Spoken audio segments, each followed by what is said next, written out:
8월의 첫 주에 우리에게 주실 하나님 말씀은 구약성경 다니엘서 1장 3절로 5절입니다. 다니엘서 1장 3절로 5절까지의 말씀을 우리 한 목소리로 함께 받들어 봉독하겠습니다. 시작.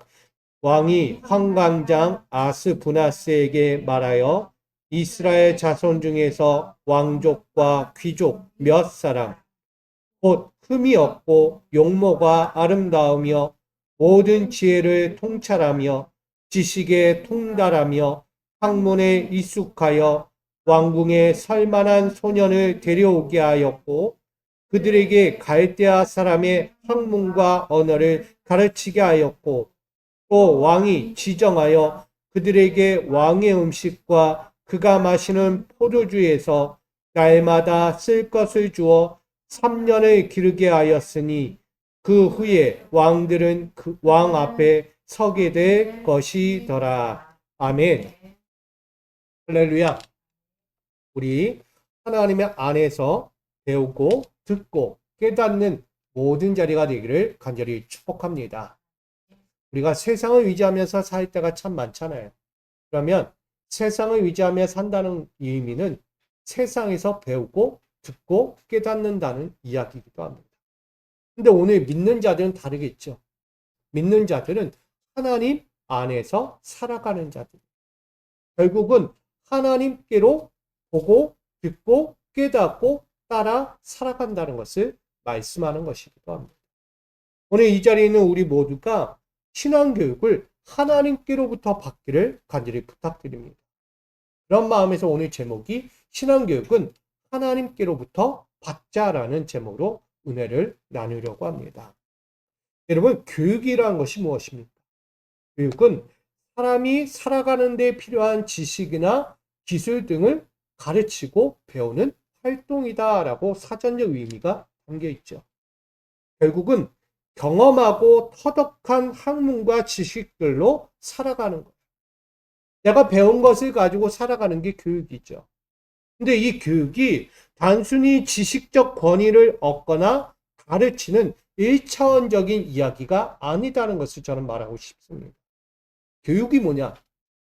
교육은 한마디로 내가 경험하고 터득한 학문과 지식들이 내 후대들에게서 그들의 삶에서 그대로 실현되고 유익될 수 있도록 만들어가는 게 교육이다. 다시 이야기하면 내가 배운 교육이 나로 끝나지 않고 나의 후대까지 이어져서 가야 하는 삶이다. 그게 교육이에요. 그러기에 우리는 모두 최선을 다해서 내 모든 것을 쏟아 부어야만 하는 것입니다. 나만을 위해서 살기 위해 교육을 받는다? 그건 뭐 여러분들의 삶이겠지만 그 삶이 여러분으로 끝나지 않고 내 자녀와 후대에게까지 이어갈 수 있기 위해서는 그 모든 교육을 완전히 쏟아 부어야만 합니다. 내가 배운 것이 있고 가르칠 것이 있다면 완전히 쏟아 부어야만 하는 것이죠. 그래서 저는 이렇게 정의를 내리고자 합니다. 교육은 가르침이 아니라 내가 맞이해야 할 미래의 인생이라고 정의하고 싶습니다. 여러분 다 똑같아요. 교육은 뭐다? 내가 맞이해야 할 미래의 인생이에요. 그러기 위해서 오늘 우리는 교육을 받아야 하는 거예요. 요즘 핫한 열풍이 있어요. 요즘 시대에 많이 일어나고 있는 열풍이 하나가 있습니다. 여러분 뭔지 아십니까? 요즘 일어나고 있는 열풍 중에 하나. 우리가 이야기하는 팝업이란 팝업 스토어. 들어보셨나요? 일상에서 무의식적인 만큼 쉽게 접하는 다양한 소비자 콘텐츠를 이야기합니다. 늘 우리의 기존의 콘텐츠 가운데서 색다른 것이 하나가 찾아와요. 똑같은 건데 다른 느낌. 같은 맛인데 다른 맛이 느껴지는 거예요. 이게 팝업 스토어입니다. 한마디로 기존의 콘텐츠이지만 한 번도 경험하지 못한 차별화된 콘텐츠들을 단기간에 아주 쉽게 경험하는 것을 말하고 있는 것입니다. 다른 말로 하면 차별화되었다. 같은 제품이어도 같은 음식이어도 차별화된 거예요. 그만큼 소비자의 마음을 감동적으로 움직이고 함께 호흡하고 함께 숨을 쉬면서 반응하게 만드는 동기부여가 되는 콘텐츠가 바로 팝업이라는 거예요. 한때 교회 내에서도 이러한 선풍적인 팝업 열풍이 불어왔어요. 우리가 다 할 거예요. 우리 교회 내에도 어떤 것이 있었죠? 지금도 유지되고 있는 것도 있지만 대개는 거의 잠식되어 버렸어요. 교회 내에.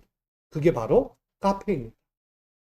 그리고 북카페라고도 이야기해요. 교회 내에서의 선풍적인 열풍이 들어서 교회 내에다가 카페를 짓자, 세우자.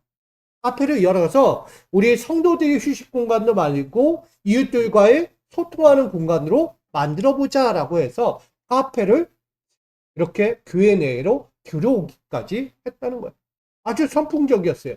많은 사람이 몰려왔어요. 근데 요즘은 어때요? 요즘 반짝 스타가 왔다가 가는 것처럼 교회 내도 잠깐 스쳐가는 카페, 북카페의 열풍이 되었다는 거예요. 그러니까 교회에요. 카페가 있어도 오지를 않아요. 텅텅 비어 있다는 거예요. 그만큼 모이지를 않는다는 것이죠. 잠깐 동안 높은 인기를 얻다가 금세 사라진 존재가 되는 거예요. 교회 내에도 이런 모습이 있다는 거예요. 한마디로 보면 단절이 된 거예요. 뭔가가 모르게 그 공간에서 이루어져야 할 교제나 함께해야 될 나눔들이 사라지고 없는 단절된 공간이 되어져. 한마디로 찬 공기가 확 휘몰아치는 공간이 되고 주변의 교회 가도요. 앞에 사람이 없어요. 그냥 교회 내 성도들만 몇 앉아있지 외부인들이 와서 함께 공유하는 공간은 되지 못하고 있다는 거예요. 제 주변의 친구도 나름 교회 가정을 카페처럼 만들어서 운영을 하고 있는 친구 있어요. 선교적인 목적으로. 가정을 완전히 개조해가지고. 그래도 많이 온다고 해. 와서 교제도 하고 어려움도 상담받고 하는 그런 공간을 만들기도 한다고 합니다. 그만큼 우리가 좀 이런 상황을 좀 바라보면 뭐 되는 데도 있지만 대개는 많이 잠식되어 가는 것을 보면서 참 어렵구나. 교회가 세상과 소통하기 위해서 뭐라도 하려고 이렇게 열어가는 팝업 콘텐츠를 만들어 가지만 참 쉽지 않다는 것을 보여주게 돼요.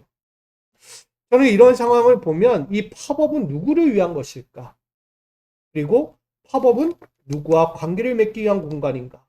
어떤 사람들이 들러 시간을 보낼 공간인가? 이 공간이 50년간 지속될 수 있는가?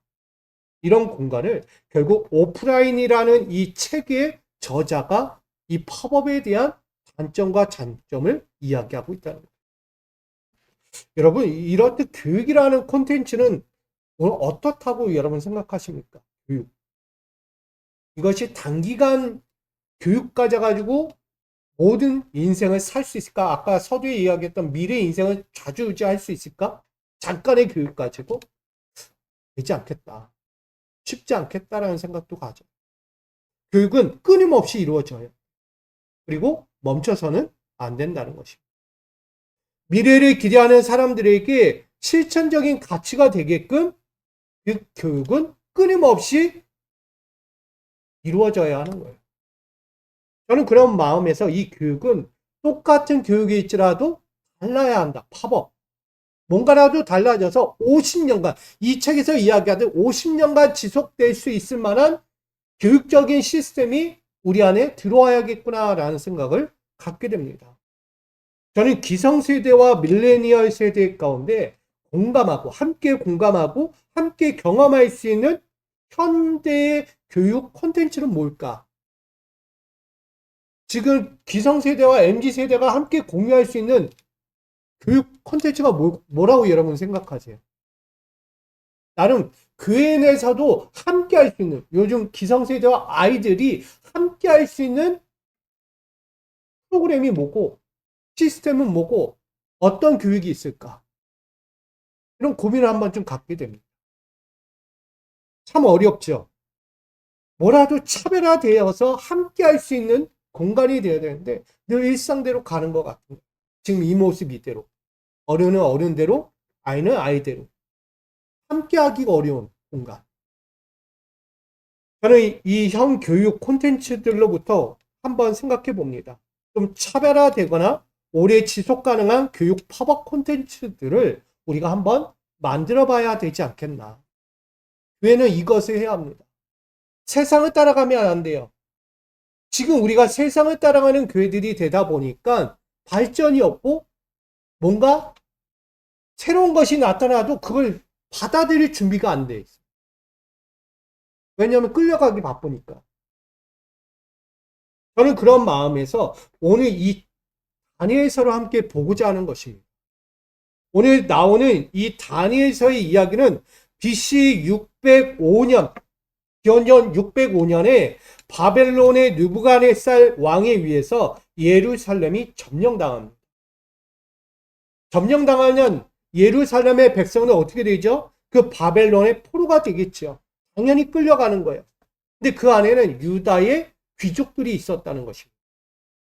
왕족 출신의 귀족들, 젊은이들이 이 바벨론으로 다 끌려가요. 오늘 말씀에처럼 그 끌려간 이들 가운데 젊은 똑똑한 이들이 하나가 있어요. 그게 누구다? 다니엘이었어요. 다니엘 말고도 여러 명이 있었지만 이 젊은 이들이 이 바벨론의 정책 가운데 끌려가게 됩니다. 오늘 다니엘서 1장에 보면 바벨론화 교육 정책이 이루어지고 있다는 것을 보게 됩니다. 우리는 이 교육 대상을 한번 볼게요. 1장 4절 말씀 시작 읽습니다. 곧 흠이 없고 용모가 아름다우며 모든 지혜를 통찰하며 지식에 통달하며 학문에 익숙하여 왕궁에 설만한 소년을 데려오게 하였고 그들에게 갈대아 사람의 학문과 언어를 가르치게 하였고. 아멘. 오늘 왕궁에 설만한 소년들을 차출합니다. 뭐냐면 육체적으로 정신적으로 온전한 자, 외적으로도 외모적으로도 용모와 준수함을 갖춘 자를 착출하는 거예요. 뽑아내는 거예요. 근데 그 바벨론에도요, 팝업 같은 교육이 있는 거예요. 다 똑같은 이들이 교육받지 않는다. 바벨론 안에서. 오늘 말씀을 보면 이렇게 이야기하고 있어요. 갈대아 사람의 학문과 언어를 가르치게 하요. 이 바벨론이라는 페르시아 지역은 넓어요. 근데 이 갈대아 사람들이 사는 곳은요, 저 변방에 보일까 말까 우리로 이야기하면 시골 마을 같은 곳이에요. 그런 곳에 학문에 뛰어난 이들이 있었다는 것입니다. 다 똑같을 것 같지만 다른 거예요.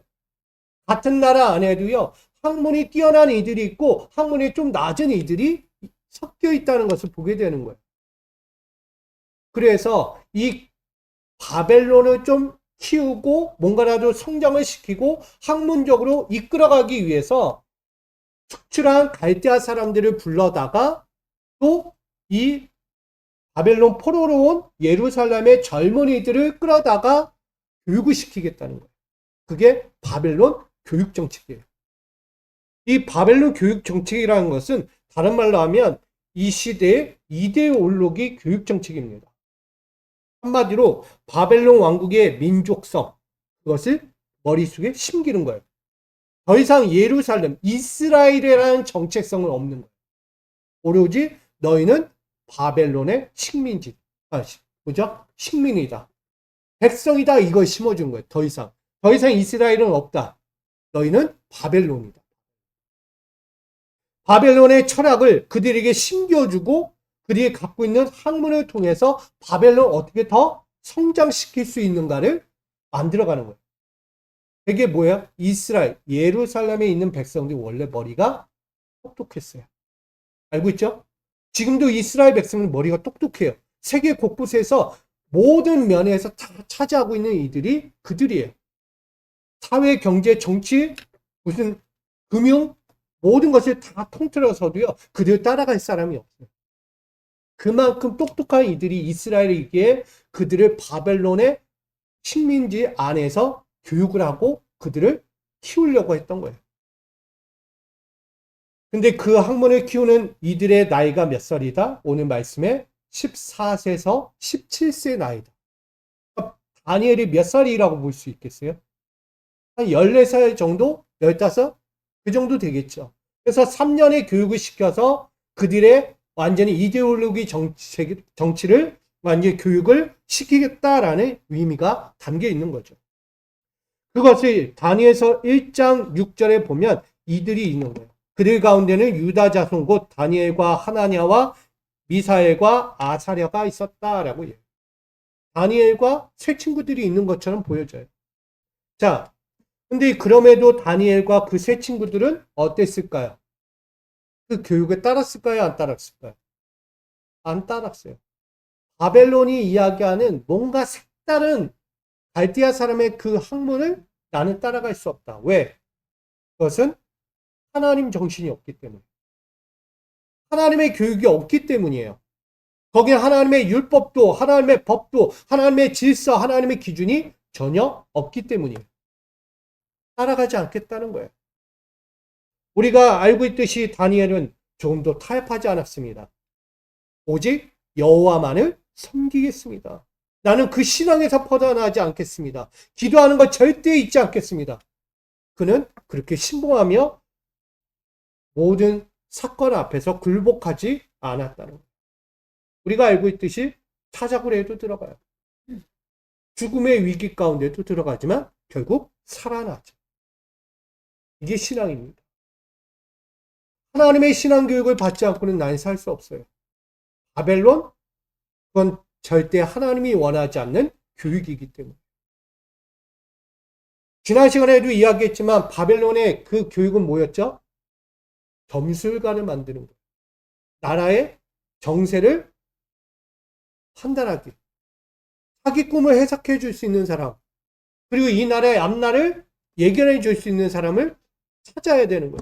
그리고 때로는 그 정책을 잘 만들어갈 수 있는 사람을 설계자를 세워야 하는 거예요. 그걸 이스라엘 안에서 찾으려고 했던 거죠. 그만큼 한마디로 바벨론화 교육 정책은 교육이 아니었다는 거예요. 저는 이것을 우리가 겪었던 일제강점기의 바벨론화 교육 정책, 그 조선 교육령이다. 조선 교육령이 뭔지 아시죠? 한번 읽어볼까요? 조선 교육령의 기본 규칙, 시작. 조선인에 대한 교육은 일본 제국의 충량한 국민을 육성한 것을 본의로 하며 일본어를 보급하고 조선에는 대학을 설치하지 말고 필요하면 실업 기능 교육만 시킨다. 그러니까 지금까지 조선이 갖고 있던 우리나라가 갖고 있던 모든 정체성을 완전히 말살시키는 거예요. 그리고 일본의 정신을 완전히 이곳에다가 심어버리는 거예요. 저는 이게 바벨론의 교육 정책과 다를 바가 없는 거예요. 이스라엘이 갖고 있는 신앙 정신을 완전히 말살해버리고 그들이 갖고 있는 정신을 완전히 심어버리는 교육. 이건 교육이 아닌 거죠. 한마디로 이 바벨론의 교육 정책은 교육이 아닌 유다 민족을 말살하는 정책이다. 이것을 어찌 다니엘이 굴복하고 타협하고 엎드릴 수 있는가? 절대 그럴 수 없다는 걸 말합니다. 참교육이 아니었기에 결코 유다의 미래를 책임질 수 없는 교육이었기에 그는 결코 타협하지 않았다는 것을 말합니다. 이건 다니엘뿐만 아니죠. 그의 친구 사드락, 메삭, 아벳느고도 마찬가지였어요. 여러분, 그런 의미에서 우리가 좀 바라봐야 되지 않겠습니까? 차별화되고 오래 지속 가능한 신앙교육을 우리는 반드시 받아야만 하는 것입니다. 바벨론화 교육 정책 안에서도요. 꺼주세요. 육체적 정신적으로 온전한 자, 외적인 용모와 준수함에 아름다움까지 갖춘 자들, 어떻게 보면 외적으로 보면 참 좋아 보이잖아요. 교육받을 자세가 되어 있는 것처럼 보이잖아요. 육체적으로, 정신적으로 온전해요. 교육받기에 온전하죠. 그리고 거기에다가 용모까지 띄어내요. 그런 뭐 두말할 거 없는 거예요. 참 멋있다. 근데요, 이들이 가르치고 있는 이 갈대아 학문 자체가 결코 온전하지 않다. 외적으로 보면 온전해 보이는 학문들, 좋아 보이는 것들, 그렇지만 이 갈대아 학문을 접하는 순간 그들의 신앙 정체성은 완전히 말살되기 때문에 결코 좋을 수가 없다는 것입니다. 저는 이렇게 이야기하고 싶어요. 여러분들이 신앙교육을 넘어서 세상 학문에 빠져 있으면 과연 그것이 좋을까? 완전히 나쁘다는 이야기는 아닙니다. 세상 학문은 받아야죠. 그 가운데 서야 하는 것도 맞아요. 근데 신앙 교육을 받지 않고 세상 학문만 받는다면 그것이 맞을까? 외적으로 보면 좋아 보여요. 그러나 내적으로 보면 어떤 것 하나 자기에게 이로운 것은 전혀 없다는 거예요. 그리고 마지막 때를 우리가 바라본다면 마지막 때에 세상 학문 가지고 구원받을 수 있을까? 여러분 신약 성경에 이야기하는 많은 사람들이 세례 요한에게 와서 세례 받아요. 예수님께 와서 세례를 받아요. 자, 구원 받습니까? 다들 세례 받으면 구원 받을 걸로 생각하는 거예요. 율법 들으면 구원 받는 걸로 생각하는 거예요. 율법에 따라가면 구원 받는 걸로 생각하는 거예요. 근데 결국 거기엔 구원이 없어요. 외적으로 보면 그럴싸하고 진짜 맞을만 하잖아요. 근데 거긴 구원이 없다는 거예요. 뭐가 없어서? 믿음이 없어서. 확신이 없는 거예요. 하나님에 대한 가치는 알지만 예수에 대한 가치를 몰라요. 예수가 하나님의 아들이고 그가 나를 위해 대신 십자가에 달려 죽으셨다는 그 십자가의 믿음이 없는 거예요. 세례받고 말씀 듣고 율법에 따르는 것 그것만으로 난 구원받을 수 있다? 착각인 거죠. 이게 그들에게도 똑같은 거예요. 바벨론의 교육 정책이 그 갈대아 사람의 학문 가지고 아무리 우리 이스라엘의 젊은이들에게 아무리 심겨 전화 받자 그의 마음에 뭐가 없다? 바벨론에 대한 경외감이 없어요. 절대 경외감 가질 수가 없거든요. 누구에 대한 경외감? 오로지 하나님께 대한 경외감을 갖는 백성이기 때문에. 그들의 정체성은 하나님이에요. 하나님을 결코 버릴 수 없다는 거예요. 여러분들도 마찬가지입니다. 내가 세상을 살지만 일상의 길을 살아가지만 나라는 신앙의 정체성은 하나님을 잊어서는 안 되는 거예요. 마음까지 뺏겨버리면 안 돼요. 외적인 거 뺏길 수 있어요. 뭐 살다 보면 갈 수 있는 길이니까. 그러나 마음까지도 뺏겨서 하나님을 잊은 채 하나님을 버린 채 세상이 더 좋아요 하고 따라가는 어리석은 자가 되지 말아야 한다는 것입니다. 거기엔 결코 구원이 없기 때문이에요. 그러기에 우리는 차별화되고 오래 지속 가능한 신앙교육을 좀 받아야겠다. 제가 왜 이 이야기를 하냐면 오늘 앞전에 이야기했던 팝업이라는 이 열기가 지금 이 시간, 이 시대에 열기를 일으키고 있어요. 뭐 이 팝업이라는 게 뭐 예전에 없던 것이 아니에요. 예전에도 늘 있었던 건데 왜 지금 이렇게 열풍을 일으키고 있느냐. 여러분 잘 생각해 보십시오. 왜 그렇게 현 시대를 살아가는 이들에게 뜨겁게 다가오고 왜 그렇게 새롭게 다가올까? 같은 제품, 같은 음식을 놓고도 왜 새롭게 맞이할 수밖에 없는가? 제가 지난 우리 지방 목사님들이 잠깐 만났어요. 만나서 이런 얘기하다가 어떤 한 목사님이 얘기해. 큰 목사님이 오신 지 얼마 안 됐는데 요즘 단백질 보충이 좀 필요하다는 거예요. 그래서 고깃집을 갔다는 거죠. 늘 알고 있는 고깃집, 무슨 고깃집, 무슨 고깃집을 갔는데 한 번도 가지 않은 고깃집이 요즘 새로 생겼다고 해서 가봤다는 거예요. 신기하다. 너무 신비로운 맛이었다. 그 고기를 여태까지 먹어본 고기 중에 이보다 맛있는 고기는 없다. 너무 맛있었다는 거예요. 이 송도에. 그래서 교육자들 끌고 같이 가서 다 먹었다는 거예요. 한 8명이 되는 남자 젊은 목사님들이 함께 가가지고 거기를 치고 앉아서 2시간 넘게 먹었다는 거예요. 먹으면서 너무 맛있다, 맛있다. 그 맛있는 거를 부끄럽지만 속여요.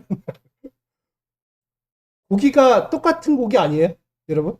여러분들도 생각할 때 고기가 똑같다라고 생각하지 않아요? 무슨 고기면 고기지. 뭐가 새로운 게 있겠어? 그렇게 신비한 맛일까? 근데 여태까지 먹어본 고기들 비교가 안 된다는 거야, 여기 고기가. 그렇게 맛있었다는 거야. 그거를 우리 지방 목사님들하고 같이 한번 나중에 먹으러 가자, 이 얘기를 하더라고. 제가 왜 이야기를 하냐면, 똑같은 음식이어도 누군가에게는 새롭게 다가오는. 이해되십니까? 같은 음식을 놓고요, 누구는 맛있다라고 이야기하는데, 누구는 똑같네라고 이야기해요. 다를 수 있어요. 근데요, 교회는 달라야 된다고 생각해요, 그래서. 우리 신앙인들은 달라야 한다라고 생각합니다. 세상이 볼 때 교회는 똑같아요. 똑같은 교회. 십자가 달고 다 똑같이 서 있는 교회. 교회가 왜 이렇게 많을까? 교회가 너무 많아! 라고 이야기해요. 똑같다고 생각하는 거예요. 어느 누구는 다르다고. 그래, 그래도 교회는 세워져야 돼. 그래도 교회는 더 있어야 되고, 십자가는 더 세워져야 하고, 하는 생각을 하는 이들이 있다는 거예요. 똑같이 바라보지 않는다. 여러분, 교회는요, 달라야 돼요. 세상이 바라보는 교회가, 이 교회나 저 교회나 똑같네, 라고 보면 안 되고요. 이 교회와 이 교회를 봤을 때 다른 면이 있구나. 다른 면이 있구나. 저는 우리 미수교회 가족, 우리 성도님들이 우리 미수교회가 다르게 보이기를 간절히 축복합니다. 세상이 보는 교회처럼 똑같이 보이는 교회가 아니라 뭔가 달라. 새로워. 정말 내가 한번 가보고 싶고 경험해보고 싶은 교회. 이 교회 가서 내가 눈물로 쏟으면서 기도해보고 싶고 저 뜨거운 말씀 내가 다시 한번 들어보고 싶은 그 교회. 미수교회가 됐으면 좋겠다. 나 저 교회 가보고 싶어. 이런 교회가 돼야 돼. 같은 교회라도요, 차별화가 돼야 돼. 요즘요, 교회가 이 코로나 이후에 다들 인원이 준다 그랬잖아요. 근데 어느 교회는요, 점점 부흥하고 있는 교회가. 뭔가가 다르니까 뭐. 저희 지방의 교회만 봐도요, 저 안에 있는 교회, 809에 가면 다른 교회가 있어요. 다 똑같아 보이죠. 건물은 똑같아 보여도 그 내부로 들어가면 다른 거예요. 저도 가서 보고 오니까 그럴만하다. 그럴만하다. 똑같은 교회가 아니다라는 걸 보게 돼요. 여러분, 그만큼 시대별로야 선풍적인 열기를 일으키고 있는 이들도 많은 거예요. 저는 성경 안에도요, 그런 선풍적인 열풍을 갖고 오신 분이 하나 있었어요. 그는 예수 그리스도였어요. 사람들은 생각하지 못한 선풍적인 열기, 뜨거웠어요. 근데 그가 똑같지 않았어요. 뭐가 달랐을까요? 그는 십자가를 졌다.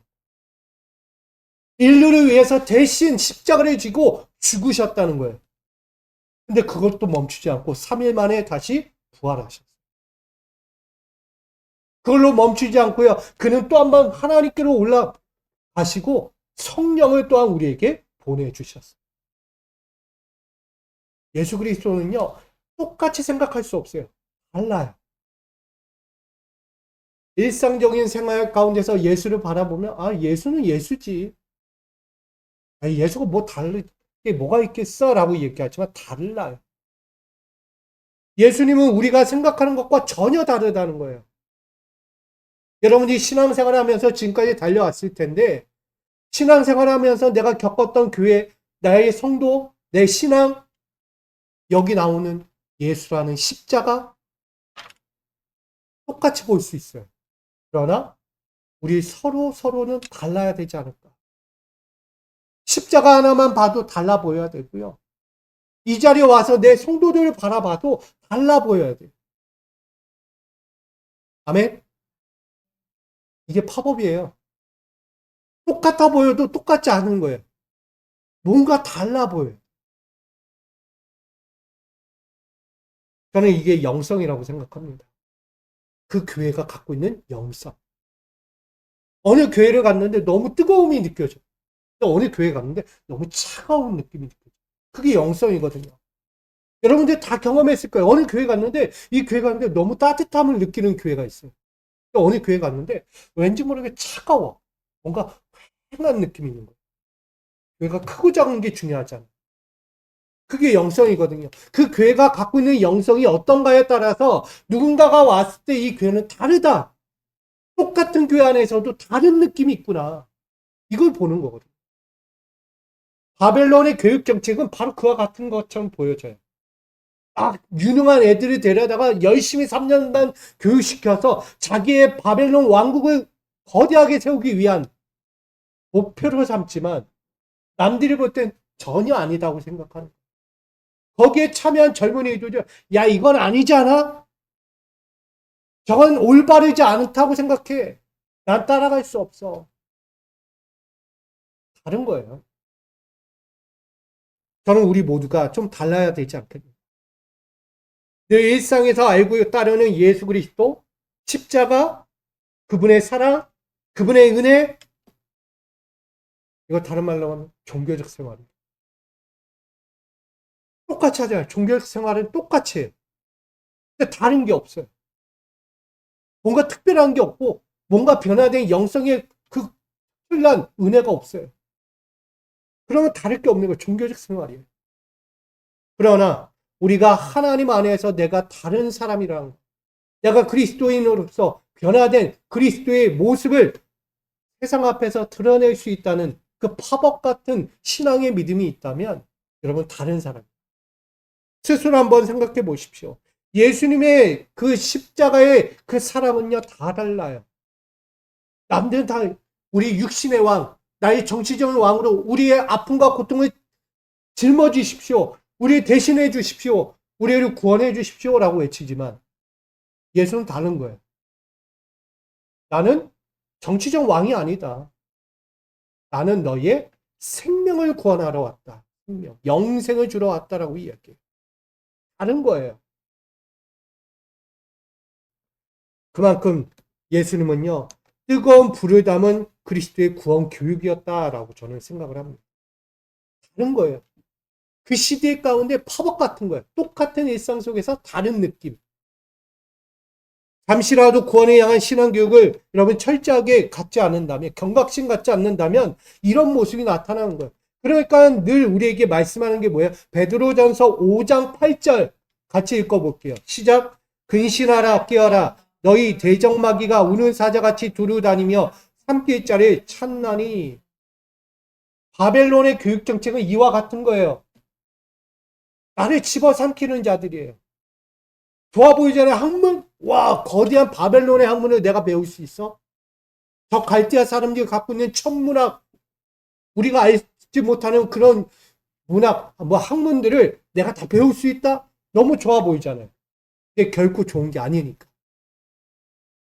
여러분, 신앙생활 하면서 나의 신앙을 말살하는 게 바로 사단마귀예요. 따라가지 마. 그거 하지 마. 말씀 생활, 기도 생활, 전도 생활, 서로 교제하는 생활 하지 마. 편한 대로 가, 편한 대로. 온라인 예배 너무 좋잖아. 그렇게 만들어가는 거예요. 결국 사탄은요, 우리 신앙을 말살하려는 정책을 늘 펴고 있는 거예요. 그러기에 우리는 차별화돼야 돼. 사탄 마귀가 나의 곁에서 속삭이고 있다는 걸 기억하면서 우리 신앙생활을 좀 감동적인 마음, 하나님께 감동적인 마음을 줄 수 있는 신앙생활, 때로는 나의 실존적인 신앙생활이 역사되게끔 만들어가야 돼요. 내 신앙생활은요, 그냥 말로만 하는 게 아니고 역사를 만드는 신앙생활. 아멘. 그래서 사도행전은 28장으로 끝난다, 안 끝난다?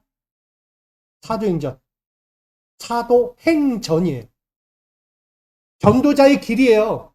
그 길은 끝나지 않는다. 28장으로 끝나지 않아요. 계속 내가 만들어가는 게 사도행전이에요. 여러분들의 신앙은 계속 만들어가야 되는 거예요.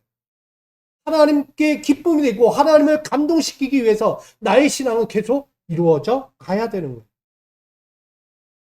달라야 돼요. 그래서 화법 같은 존재, 똑같은 것 같으나 다른 신앙인의 모습. 이처럼 다니엘은요, 그 유다 말사의 정책과 바벨론 교육 정책을 잘 보고 있던 거예요. 그러니 따르지 않았죠. 그러니 그는 이런 마음을 갖고 나아갑니다. 다니엘 1장 8절 상반절. 다니엘은 무엇을 정했다? 뜻을 정한. 이 뜻이 뭘까요? 마음을 결정하다. 이것은 하나님께 전적인 내 마음을 드린다는 거예요. 어떤 것에도 내 마음을 뺏기지 않겠다는 거예요. 바벨론에 좋은 거 있어도 난 그거에 눈이 멀지 않겠다는 거예요. 오로지 하나님께 내 마음을 드리겠다는 거예요. 이게 뜻을 정하여 있습니다. 오직 전적인 신뢰와 순종을 결단하면서 하나님이 결코 원하지 않는 것, 육적인 것, 도덕적인 것, 정신적인 우상들을 완전히 타파해버리겠다. 나에게 조금이라도 해가 될 것 같고, 아니 나를 넘어 하나님께 해가 될 것 같은 그 모든 것이 있다면 벗어버리겠다는 목숨까지 드리면서, 그게 다니엘의 모습입니다. 그러니 다니엘에게는 뭐가 있다고요? 그 젊은이들에게 뭐가 있었다고? 오늘 4절에 흠이 없고 용모가 아름답고 온전했다고 이야기해요. 그게 겉이 아니고요, 그 마음이었다는 거예요. 신앙인의 모습은 이와 같아야 돼요. 겉모습에 흠이 없고 용모가 아름답고 온전한 게 아니고요, 그 마음에 흠이 없고 온전하고 정직한, 하나님이 보시기에 아름다워야 한다는 것을 말하고 있는 것입니다. 그러므로 우리 성도 가족 여러분들도요, 영적 명분을 얻는 신앙교육과 신앙 지식을 가르치기 위해서 오늘 받는 신앙교육들로 끝나지 않았으면 좋겠어요.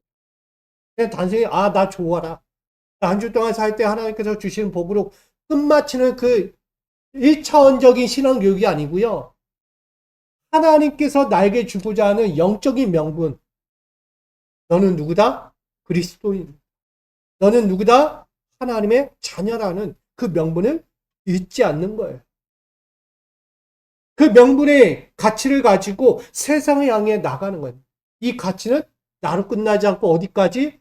내 자녀와 내 후대까지 이어가는 신앙교육이라는 거예요. 저는 우리 미소가족 여러분들이 이 삶에 주어진 미래의 가치와 구원의 영광을 헛되이 받지 않았으면 좋겠다. 저는 그런 마음을 갖고 있는 거예요. 그래서 마태복음 11장 29절 함께 있습니다. 시작. 나의 마음이 온유하고 겸손하니 나의 멍에를 메고 내게 배우라. 그리하면 너희 마음이 쉼을 얻으리니. 예수님의 가시는 그 길이 쉽지는 않았죠. 세상과 달랐잖아요. 파복 같은 존재. 그런 존재가 가는 길에서 구원을 주기 위해서 이 길을 가야 한다. 그냥 온유하고 겸손하는.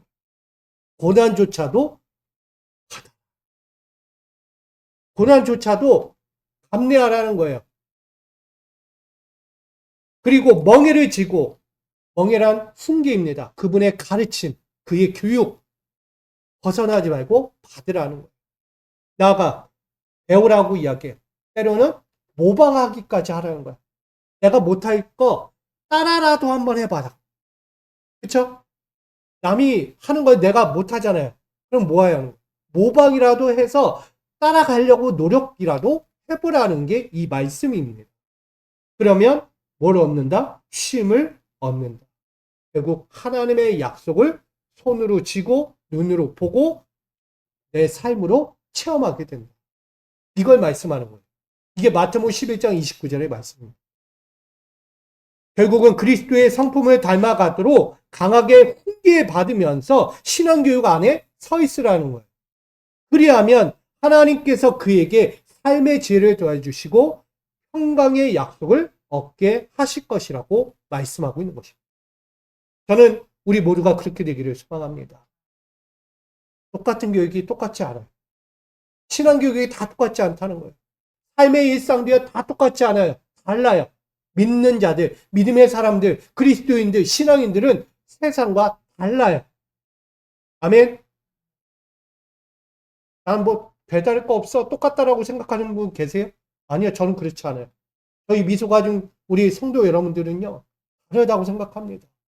이 자리에 있으나 세상에 나가나 달라요. 그런 마음에서 우리 결론을 좀 맺으려고 합니다. 신앙교육은 누구에게 받자? 하나님께로부터 받자. 다니엘은요, 하나님께 신앙교육 받기 원했지 바벨론의 신앙교육 받기를 원하지 않았어요. 바벨론은 뭐다? 우상이니까. 우상을 어떻게 신앙교육으로 받겠어요? 결코 못 받는 거예요. 다른 말로 하면 내가 세상의 것 가지고 내 삶을 살려고 하지 않겠다는 거예요. 내 일상을 세상적인 것으로 살지 않겠다는 얘기입니다. 나는 누구로? 하나님의 말씀으로 내 일상을 살겠다는 거예요. 한 주 동안 살아가는 여러분의 일상이 세상적인 것 가지고 사는 것이 아니라 하나님의 은혜와 말씀과 그 기준으로 살겠다는 결단이 필요한 거예요. 그게 우리 안에 있어야 하는 것입니다. 저는 그래서 하나님 빼놓고 살지 말자. 예수 그리스도 빼놓고 살지 말자. 내 심령을 두들기며 가르치고자 하는 성령의 그 가르침을 빼놓고 살지 말자. 이게 우리가 되어야 돼. 그러므로 우리 차별화된 신앙인, 오래 지속 가능한 신앙인으로 하나님은 우리를 세우고 싶어 하세요. 임용하고자 싶어. 그럴 때 우린 그 안에서 참교육받고 믿음의 훈련을 양성되어서 하나님의 신앙교육 안에서 강하게 훈련받으면 뭐가 된다? 미래의 약속은 주어진 거다. 미래의 약속은 하나님께 교육받으면 주어지는 거예요. 그러나 그걸 거부하면 결국 이루어지지 않아요. 저희가 이제 3일 동안 어린이 여름 성경학교를 했잖아요. 근데 제가 맡은 프로그램이 하나가 있었어요. 그게 뭐냐면 기도 액션 고라고 해서 아이들이 기도하는 법을 배우는 거예요. 어느 때? 힘들 때, 지칠 때, 눈물 날 때, 행복할 때, 즐거울 때, 그 어느 때든지. 그걸 배우는 시간을 가졌어요. 액션으로. 제가 액션을 줬어요. 애들한테 미션으로. 뭐 할 때? 오른손 들고 기도하고, 왼손 들고 기도하고, 두 손 들고 기도하고, 두 손을 가슴에 모으고 기도하고, 바짝 엎드려서 기도하고, 무릎 꿇고 기도하고, 그리고 내 사랑하는 사람을 꼭 껴안으면서 기도하고. 이 기도를 미션 액션으로 내놨어요. 그러니까 아이들이 하더라고요. 너무 이쁜 거예요. 그걸 보니까. 기도하는 모습이 너무 이쁜 거예요. 제가 이쁘면 누구도 이쁠까요? 하나님도 이뻐하시는 거예요. 너무 귀엽고 이쁜 거예요. 기도하는 모습이. 제가 그래서 우리 미소가족 성도님들하고 이 자리에서 한번 해볼까? 미션. 너무 재밌을 것 같은 거예요. 여러분, 차별화되는 거예요. 야, 교회에서 무슨 그걸 하고 있어? 아니요, 할 수 있어요. 이 대예배 시간에도요, 충분히 할 수 있는 게임들이에요. 상상할 수 없는 일들이 예배 안에서 일어날 수 있다. 누구를 위해서? 하나님을 위해서. 나는 지금 하나님께 교육받는 거거든. 이 자리에 와서 내가 교만하고, 여러분들은 아닌데, 누구는 팔짱 끼고 앉아가지고, 누구는 이러고 앉아가지고, 다리 꼬고 앉아가지고, 하나님의 말씀 앞에서 그러고 있는 거예요. 이거 태도 문제잖아요. 태도 문제. 하나님의 말씀을 들을 때 겸허히 앉아서 그 말씀이 나에게 들리든 안 들리든 들으려고 하고 내 마음에 심으려고 해야 되는데 전혀 그런 게 없는 거예요. 내 마음에 와닿지 않으니까 대충 듣는 거예요. 그냥 왔다만 가는 거예요. 시간 때우고. 결코 그거는 신앙인의 모습이 될 수 없는 거예요. 오늘 우리는 정말 달라져야 한다고 생각합니다. 다니엘과 그의 친구들이 어떤 상황 앞에서도 하나님에 대한 신앙교육을 놓지 않고 벗어나지 않으려고 했던 것처럼 오늘 우리들도 이 하나님께로부터 받아야 할 신앙교육을 결코 놓치지 말고 하나님께로만 받는 그 믿음의 교육을 통해서 여러분 일상이 되었던 영적인 삶이 되었던 늘 축복과 승리가 이루어지기를 간절히 소망합니다. 그런 마음에서 우리 하나님의 신앙교육을 다시 한번 이제 결단하고 우리가 나갈 때에 나의 신앙은 하나님 앞에서나 세상 앞에서 증명되어야 되는 것들이다. 증명되어야 하는 거예요, 이거는. 내가 이 시간 예배가 끝나고 나가면 세상 앞에서 증명되어야만 하는 거예요. 다르다. 이게 돼야 되는 거예요. 똑같은 거 안에서도요, 같은 신앙 안에서도 달라 보여야 돼요, 진짜. 저희 미소교회가 그렇게 되기를 소망하고요. 우리 믿음의 성도님과 제가 그렇게 되기를 간절히 소망합니다. 부흥은 멀지 않았어요. 달라지면 부흥이 돼요. 달라지면 하나님의 역사가 일어난다니까요. 여러분 소망하시고 기대하시면서 우리가 하나님께로부터 신앙 교육받는 이 열심을 놓지 않고 다시 한번 달려가는 우리 모두가 되기를 주님의 이름으로 축복드립니다. 그런 마음에서 우리 앞뒤져 이렇게 인사하겠습니다. 신앙교육은 하나님께 받읍시다. 할렐루야. 신앙교육은 차별화되어 있어요. 같지 않아요? 달라요. 정말 영권의 능력이 있는 거예요. 신앙교육은. 우리 그 교육 안에서 한번 새롭게 시작해 보기를 간절히 축복합니다. 하나님, 우리 신앙교육은 하나님께로부터 받기를 소망합니다. 세상에 수많은 것들이 있고 우리 유혹할지는 몰라도 진정한 나의 온전함과 흠이 없는 것과 거룩함과 진리가 바로 하나님께 있음을 보고 배웁니다. 그 교육이 예수 그리스도였고 그 신앙의 실천의 삶이 수많은 제자들과 말씀을 따랐던 하나님의 사람들 때문이었습니다. 오늘 우리도 그 길을 따라가고자 하오니 우리에게 신앙교육을 하나님께로부터 시작하여 많은 이들을 통하여 얻도록 인도하여 주시고 나아가 우리 사랑하는 미수교회와 우리 성도들을 통하여 세상에 있는 이들이 하나님께로부터 신앙교육이 바로 이런 맛이구나, 이것이구나 깨닫고 하나님께 돌아올 수 있는 은혜가 일어나도록 우리 믿음의 성도들과 저에게 함께하여 주시옵소서. 예수님의 이름으로 기도합니다. 아멘. 찬송가 603